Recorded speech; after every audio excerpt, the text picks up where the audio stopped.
Good day, everyone. Welcome to the subject Contemporary Arts from the different regions. Today, we move on to another interesting topic called Contemporary Architecture. Let's move on to the objectives. At the end of the topic, we should able to first recognize the different architecture designs in the Philippine setting. Second, evaluate our own knowledge about Philippine architecture. And lastly, recognize the people in Philippine architecture. Let's see the subtopics of architecture. So first, we will discuss the definition of architecture. The next one, we will also discuss the materials used in architecture. The third one, we will discuss about the types of architecture based on our social class. The fourth one, we will also discuss the history of Philippine architecture. Fifth, we will discuss iconic architectural designs in the Philippines.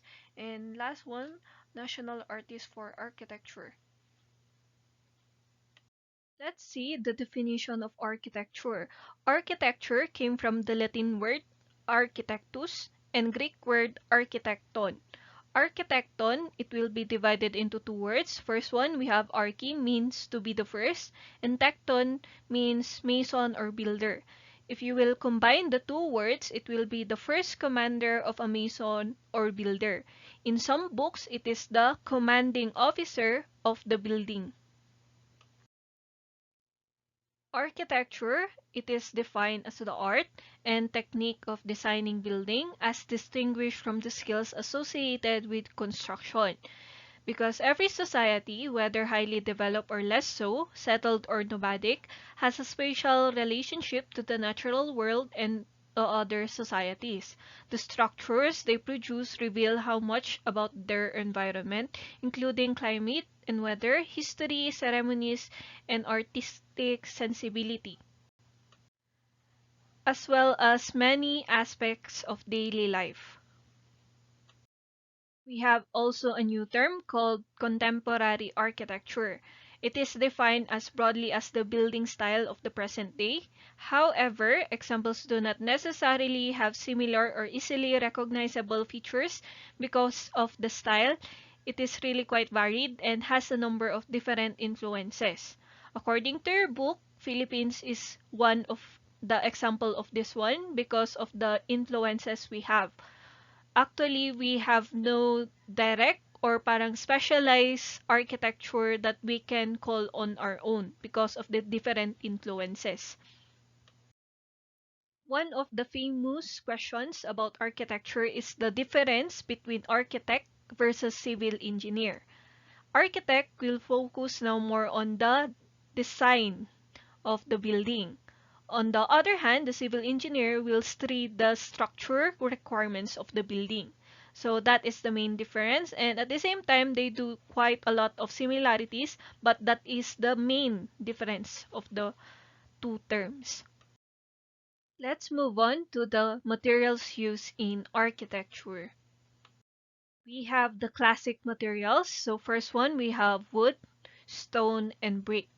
These materials are the materials used during Hispanic era, and at the same time, we still use these kinds of materials. Okay, let's move on to the modern materials. So first one, we have the cast iron. Cast iron is a group of iron-carbon alloys with a carbon content greater than 2%. Its usefulness derives from its relatively low melting temperature. The next one, it is now the reinforced concrete or RC. It is a composite material in which concrete's relatively low tensile strength and ductility are counteracted by the inclusion of reinforcement having higher tensile strength or ductility. It is commonly used in the Philippines. And the last one, we have the ferro cement. It is also a system of reinforced mortar or plaster applied over layer of ferro cement, and sometimes it is the combination of reinforced concrete or a set of reinforced concrete. And this one is used for the buildings. Let's move on to another set of modern materials. First is post and lintel. Post and lintel is also called as prompt and lintel or targeted system. It is a building system where the strong horizontal elements are held up by a strong vertical elements with large spaces between them. Another is cantilever. Cantilever is a rigid structural element, such as a beam or a plate, anchored at only one end to a support from which it is protruding. The last one, it is the truss system. A truss is a structure that consists of two force members only, where the members are organized so the assemblage as a whole behaves as a single object. A two-force member is a structural component where force is applied to only 2 points. Next is an arc. An arc is a curved structure that spans a space and may or may not support weight above it. Arc may be synonymous with vault, but a vault may be distinguished as continuous arc. The next is the dome. A dome is an architectural element that resembles the hollow upper half of a sphere. And the last one, it is the shell structures. It is also called as plate or cell structures alone. There are lightweight constructions using shell elements on it. The last is the solar panels. It is a photovoltaic module that is package connect assembly of typically 6 by 10 photovoltaic solar cells. The use of solar panels are highly recommended in the Philippines, but it is a challenge for us to use it because of its price.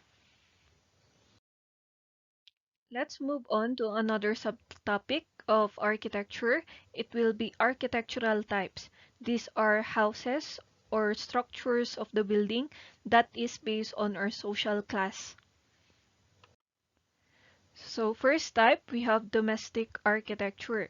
It is produced for the social unit, the individual, the family or clan, and their dependents, human beings and animal.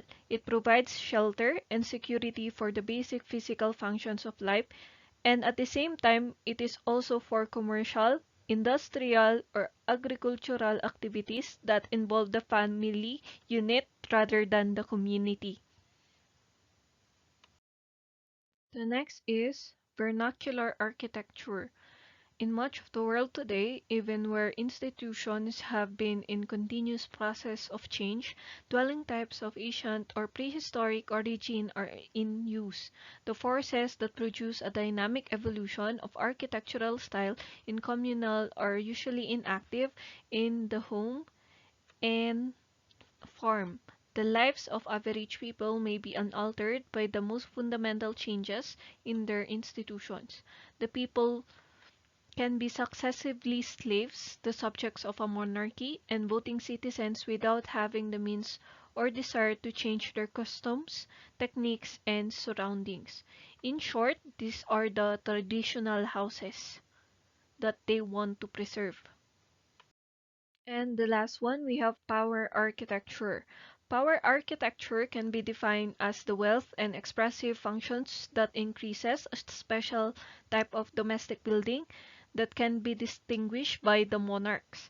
In most civilization, the pattern of society gives to a few of its members the power to utilize the resources of the community in the construction of their homes, palaces, villas, gardens, and many more. These few, whose advantages usually arise from economic, religious, or class distinctions, are able to enjoy an infinite variety of domestic activities connected with the mores of their position. Let's move on to the history of Philippine architecture. The history and culture of the Philippines are reflected in its architectural heritage, in the dwellings of various people, in the churches and mosques, and in the buildings that have risen in response to the demands of progress and aspirations of the people. Architecture in the Philippines today is the result of a natural growth enriched with the absorption of varied influences. It developed from the pre-colonial influences of our neighboring Malay brothers, continuing on to the Spanish colonial period, American Commonwealth period, and modern contemporary times.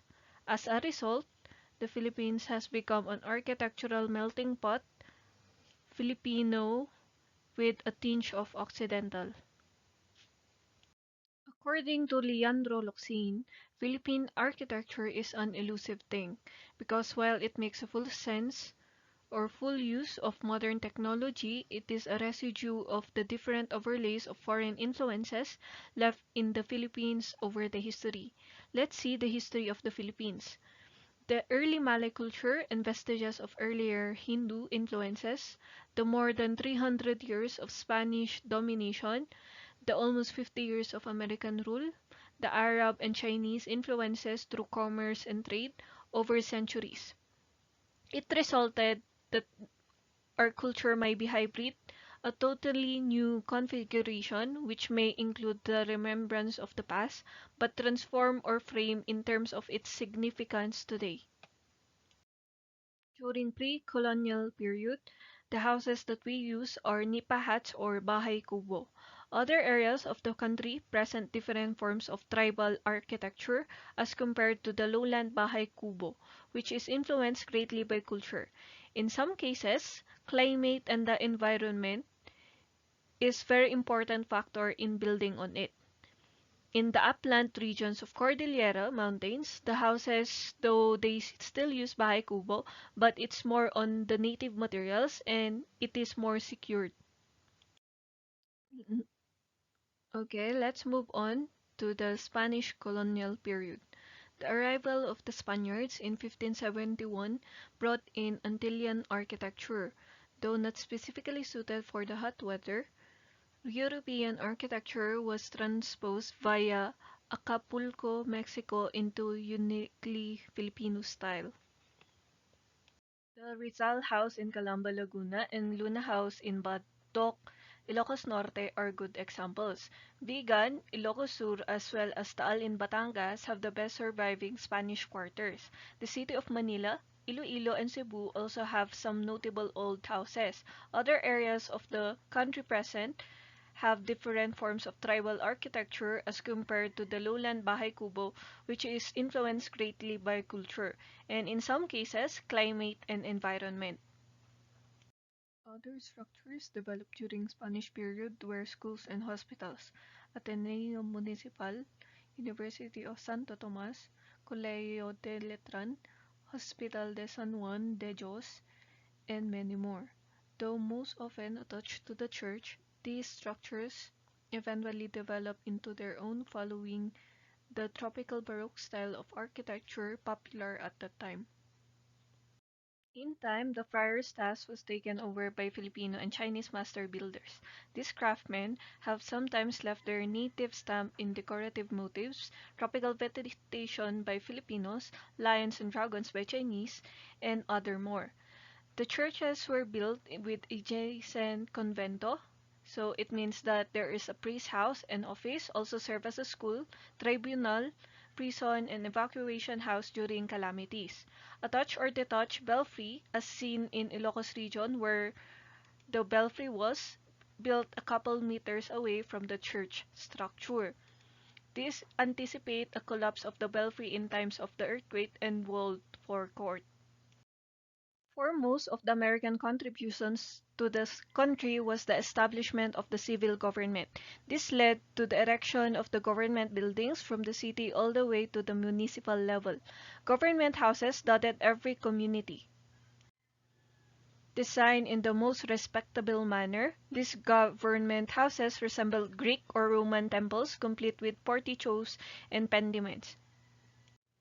The Revival period, popular at the turn of the century, became the foremost architectural parlance of the era as seen in the buildings as the government post office, building as well of the legislative house.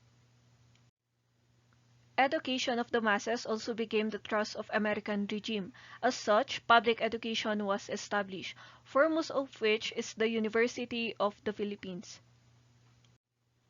With the American rule firmly established in the islands, the military government at the time invited the noted Chicago architect and town planner Daniel Burnham to develop the city of the Manila and found a summer capital in the area of Baguio. The eclectic style, a mixture of historic styles, also found its way in some commercial establishment rising in the business district, such as the Regina Building along historic Escolta. The emergence of Art Nouveau also gave the samples in the central business districts, such as building along Calle Rosario and Plaza Cervantes, as well as in stately homes, as well as the cities of Bautista in Calle Barbosa in Quiapo. The aftermath of the Second World War left nothing but destruction in its wake, and a time of rebuilding ensued. The modern era dawned on the Philippine architecture using the simple straight lines of the international modern style as a chief of expression.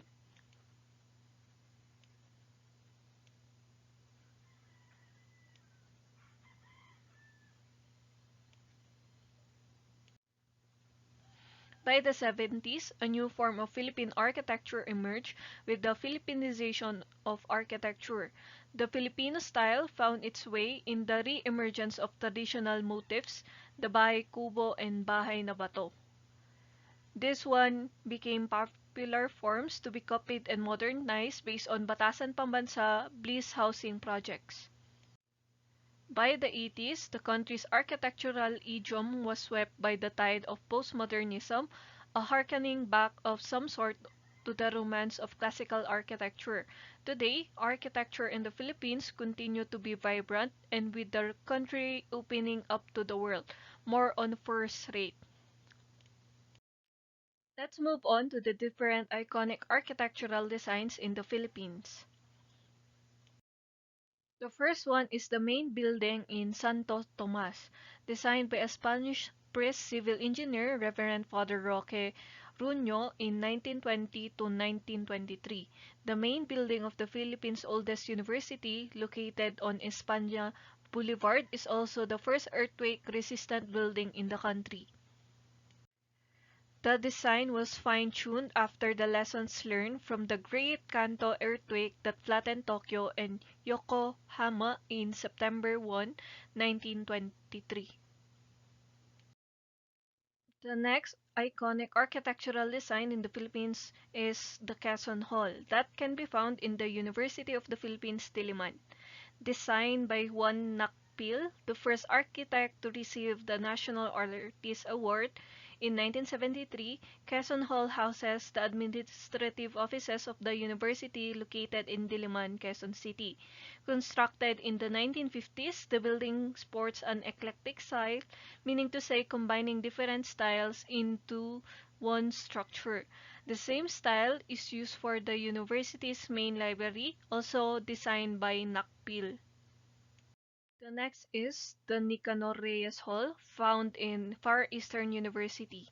It is considered to be the largest body of work done in Art Deco style in Manila. The Nicanor Reyes Hall is part of the 5 buildings in FEU complex designed by Pablo Antonio.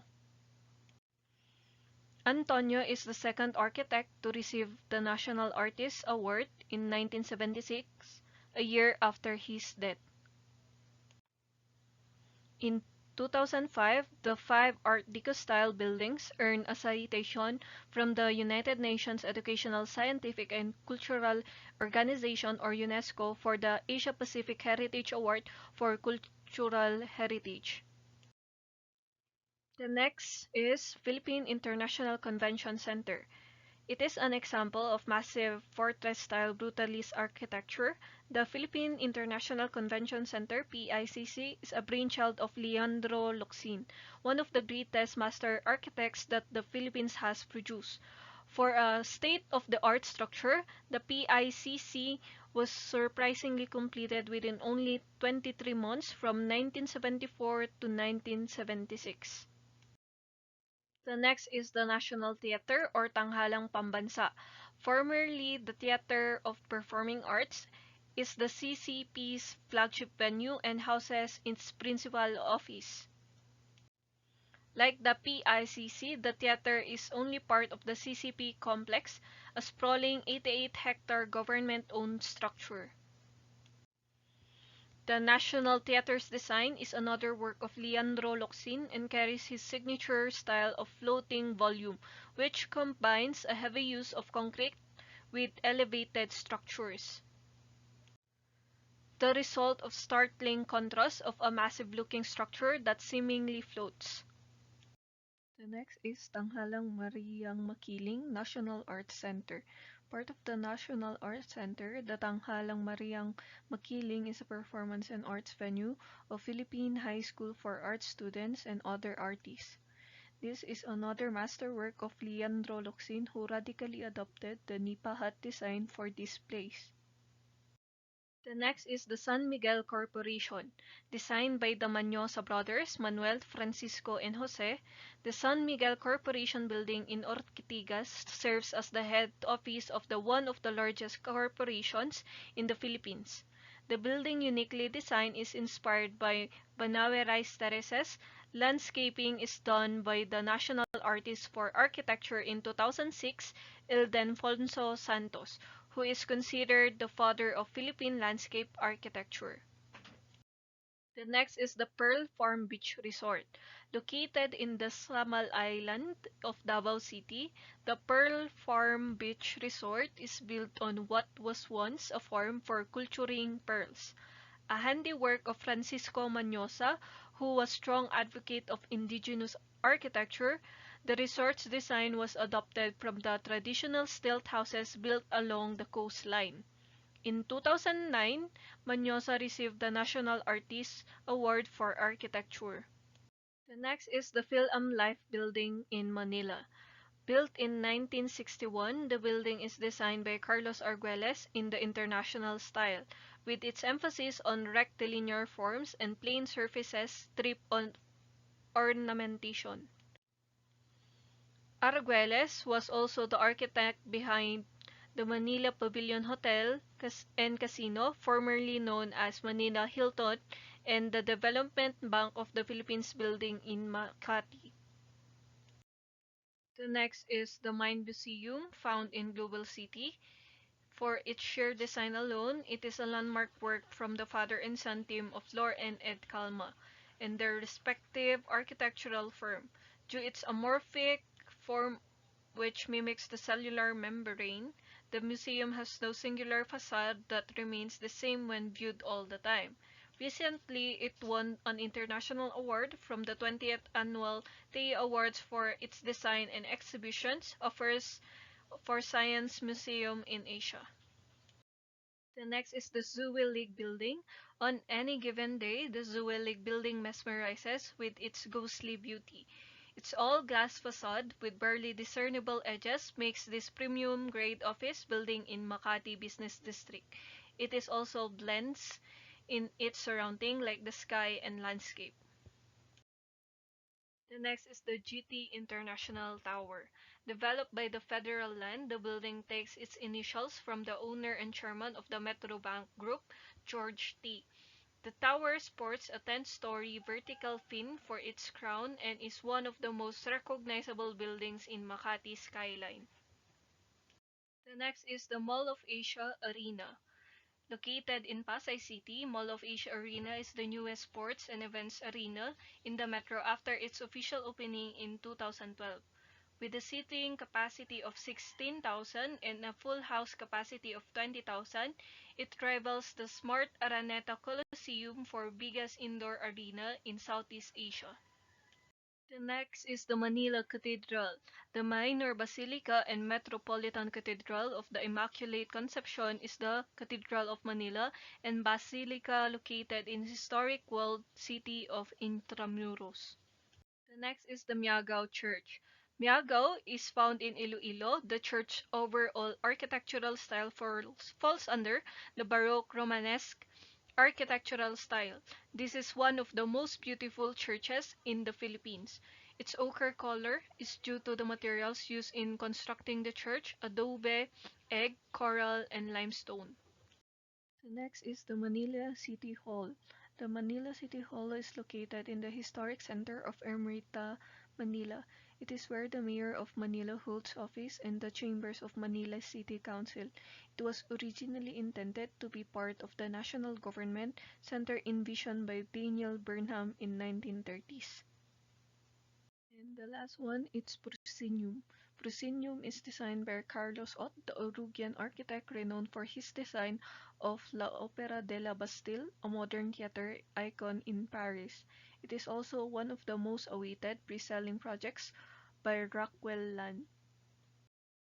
So let's move on to the different national artists for architecture.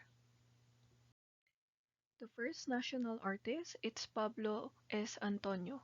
He is the father of modern Philippine architecture. His basic design is grounded on simplicity, meaning no clutter. The lines should also be clean and smooth. For our father, every line must have a meaning, a purpose. For him, function comes first before the elegance or form. He believes that buildings should be planned with austerity in mind and its stability forever as the aim of true architecture. That buildings must be progressive, simple in design, but dignified, true to a purpose without resorting to an applied set of aesthetics, and should eternally recreate truth. The next national artist, it is Leandro LOCSIN. He reshaped the urban landscape with distinctive architecture reflective of Philippine art and culture. Believes that the true Philippine architecture is the product of two great streams of culture, the Oriental and the Occidental, to produce a new object of profound harmony. He has also produced 75 residences and 88 buildings including 11 churches and chapels, 23 public buildings, 48 commercial buildings, 6 major hotels, and an international airport building. He is also called as the poet of the space. The next is Juan Nakpil. He is the first one to receive the National Artist for Architecture. An architect, teacher, and a civic leader, is a pioneer and innovator in Philippine architecture. He believes that there is a such thing as Philippine architecture, exposing architecture reflective of Philippine traditions and culture. The next is we have Ildefonso P. Santos Jr. He distinguished himself by pioneering the practice of landscape architecture in allied field of architecture and in the Philippines, and then producing for decades of exemplary and engaging work that has included hundreds of parks, plazas, gardens, and a wide range of outdoor settings that have enhanced contemporary Filipino life. Made his first mark with the Makati Commercial Center, where he introduced a new concept of outdoor shopping with landscape walks, fountains, and sculptures as accents. And the last one, we have Jose Maria Zaragoza. He graduated from the University of Santo Tomas in Manila in 1936, passing the licensure examinations in 1938 to become the 82nd Architect of the Philippines. He studied at International Institute of Liturgical Art (IILA) in Rome in the late 1950s, where he obtained a diploma in liturgical art and architecture. His training in Rome resulted in innovative approaches, setting a new standards for the Catholic design of the mid-century Catholic churches in the Philippines. And that's all for architecture. I hope that you learned something from this lecture. Feel free to ask questions from your teacher. Thank you and see you again on another topic. Goodbye.